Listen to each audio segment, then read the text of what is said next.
Detained Senator Laila de Lima's seat in the chamber is vacant. She has been stripped of her membership in all committees. That's the agreement among her colleagues for now and until the beleaguered lawmaker returns to the session hall.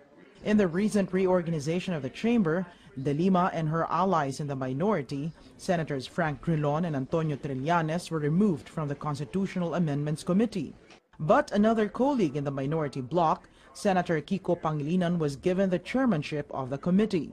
This is the committee considering the bill on shifting to a federal form of government, a priority of President Rodrigo Duterte. De Lima was replaced by Majority Senator Win Gatchalian in the Blue Ribbon Committee, which is investigating the Jack Lam bribery scandal, where Justice Secretary Vitaliano Aguirre and Immigration Chief Jaime Morente are implicated. De Lima was replaced by Senator Rizzo Ontiveros in the Justice Committee, where Senator J.V. Ejercito was added in the majority membership. This committee is hearing a bill reimposing the death penalty. De Lima was the original head of the committee but was replaced by its current chairman, Dick Gordon. Under Gordon, the committee concluded hearings on extrajudicial killings, which remains to be discussed in the plenary.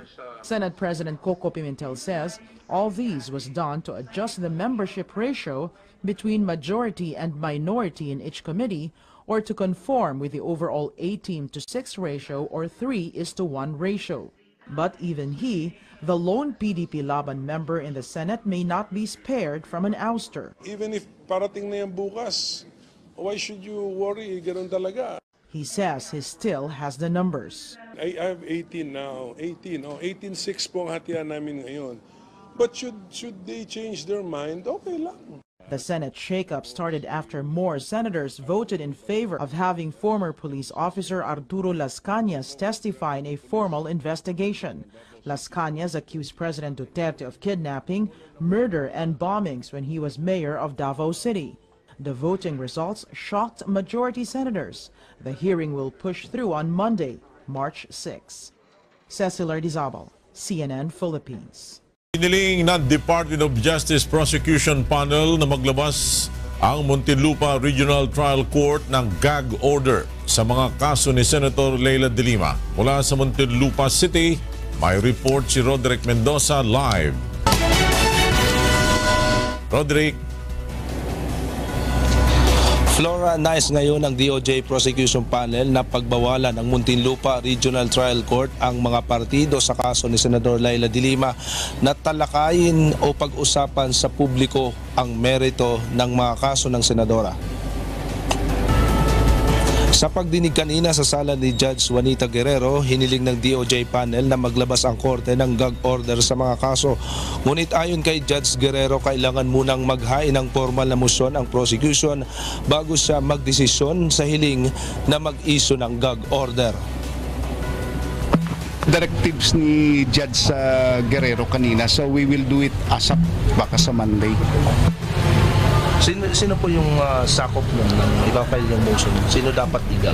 Ang alam ko, all parties and all lawyers of the parties. Until and unless they submit a written motion and then the judge will rule on that, and the manifestation as of this moment has no effect whatsoever. Kung sakasakali, sakop ng gag order si Senador de Lima at ang kanyang mga abogado at maging ang DOJ panel.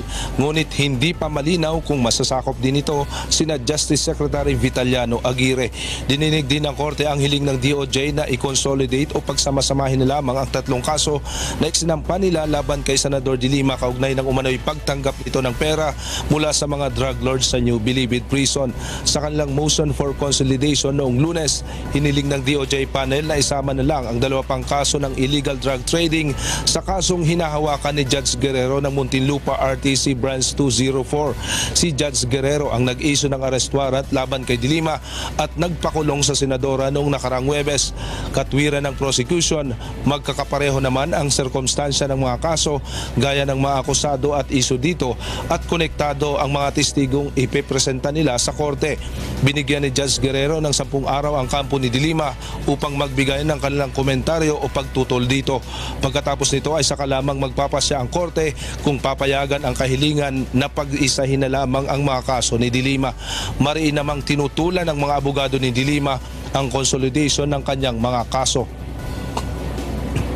We oppose kasi nga we feel that they want Judge Guerrero to hear the case. Well, we know naman that it was Judge Guerrero who issued the warrant of arrest against Senator De Lima. May rason naman kami doon. We cited Rule 119, Section 22. It's allowed under the rules. Flor, dininig din kanina sa sala ni Judge Patria Manalastas de Leon itong motion to quash ni Senador Laila de Lima para nga mabasura yung isa pang kaso na nakahain sa kanyang sala. Binigyan ni Judge Patria Manalastas de Leon ng 10 araw itong DOJ panel para magkomentaryo doon sa motion ni de Lima. At sinabi nga nitong hoes na ipagpapaliban niya ang determination ng probable cause hanggat hindi nare-resolve itong pagtutol ng kampo ni Senador De Lima sa kanyang kapangyarihan o poder na hawakan itong kanyang mga kaso. Flor? Roderick Mendoza, nagulat mula sa Muntinlupa City.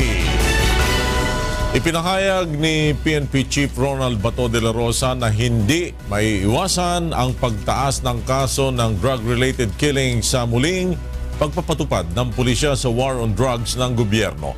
Narito ang report ni Grace Casin.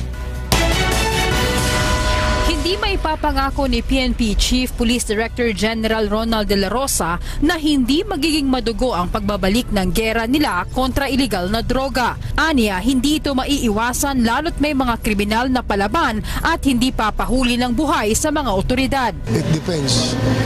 Kung ang resistance ay if they resist, if they want it to be bloody, then we will give it to them. Pero pag they do not endanger the lives of our operatives, then why bloody? Gayunpaman, tiniyak ng PNP Chief na piling-pili ang mga pulis na isasama sa bubuuhin nilang bagong grupo na magsasagawa ng mga operasyon kontra illegal drugs. Mas mabuti anyang bagitong pulis ang kanilang makakasama kaysa mga matatagal ng pulis na sangkot naman sa korupsyon at anomalya. Marami ang mga new blood na yun na lang, lacking in skills, lacking in experience, but with a pure heart,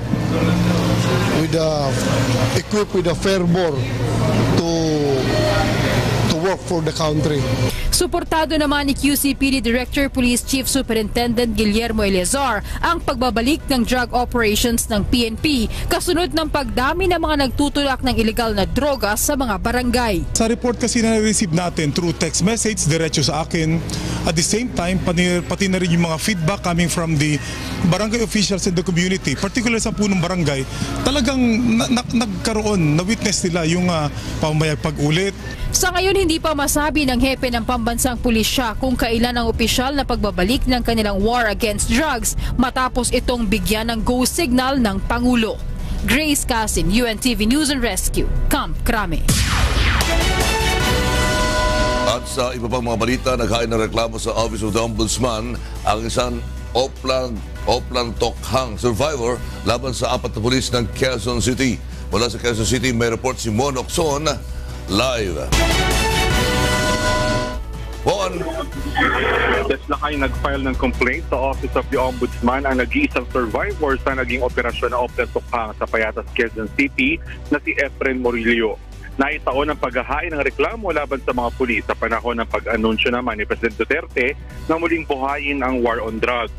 Naghahain si Morillo ng reklamong frustrated murder, robbery at planting of drugs and firearms laban kay na Senior Inspector Emil Garcia, Police Officer 3 Alan Formilieza, Police Officer 1 James Agaraw at PO1 Milchor Navisaga na dating mga pulis sa QCPD Station 6. Kasama rin sa mga nireklamo sa Ombudsman ay ang mga informant na sina Lea Barcelona, Mary Joy Ralo, Lori Barcelona at Richard Andan alias Manok. Nabigyan ng Court of Appeals ng Permanent Protection Order si Morillo at mga kaanak ng 4 na kasamahan ni Morillo na namatay sa Oplan Tokhang. Hindi maaaring lumapit ang mga nireklamong pulis kay na Morillo ng 1 kilometrong radius. Pinag-utos din ng korte na dapat ay i-update sila ng PNP sa isinasagawa nitong investigasyon. Nagsimula ang reklamo sa Oplan Tokhang operation na ginawa sa Group 9 Area B, Payatas, Quezon City noong August 21, 2016. Ayon sa laysay ni Murillo, naglalaro lamang sila ng bilyard nang dumating ang mga pulis. Inaresto sila ng mga pulis at pinilit na umamin na sila ang nagmamay-ari ng isang sachet na shabu na hawak-hawak ng mga ito. Pinabulaanan ni Murillo, sinasabi ng mga pulis na sila ay nanlaban noong araw ng operasyon. Pinagbabaril umano sila ng mga naturang pulis at doon napatay on the spot ang tatlo niyang kasama at paparad lamang nakaligtas siya sa pamamaril. Katulong ni Murillo sa paghahain ng reklamo ang mga abogado ng Center Law. Sa hinaharap ay plano rin ng mga kaanak ng 4 na napatay na suspect na maghain ng reklamo laban sa mga